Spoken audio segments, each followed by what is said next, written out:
Le Rwanda est sans président. Le siège présidentiel est vacant, personne ne veut en parler. Et je vais vous dire pourquoi. Ça, je peux faire rapidement une parenthèse. Tout le monde sait qu'il est malade et qu'il est allé se soigner à l'étranger. Donc ça, ce n'est un secret de polichinelle. C'est pas sûr.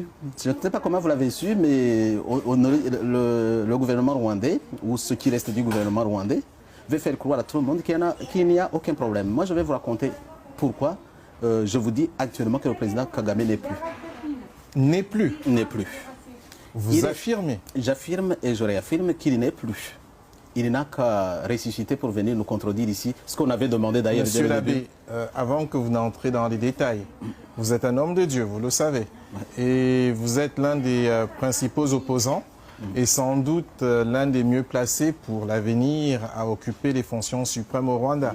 Donc en avançant ces propos, vous jouez totalement votre crédibilité. Je sais, vous êtes au fait. Je suis conscient de ça. Et y compris peut-être des poursuites de la part des autorités rwandaises. Je suis tout à fait prêt.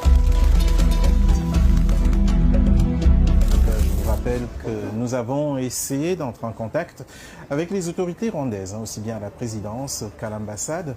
Il nous a été tout simplement répondu que la personne que nous recevions sur le plateau avait le droit de dire ce qu'elle veut et ça n'engageait qu'elle. Donc je signale toujours que les autorités sont les bienvenues sur Vox Africa. Nous n'avons pas de parti, un camp comme dans l'autre. Nous, c'est tout simplement les faits. C'est d'ailleurs dommage, on aurait aimé avoir un contradicteur.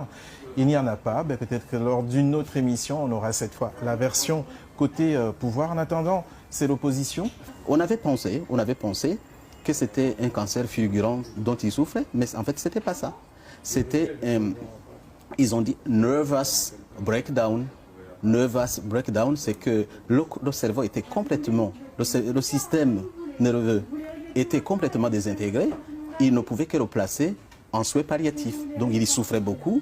Donc les autorités sanitaires ont constaté, les médecins ont constaté qu'il ne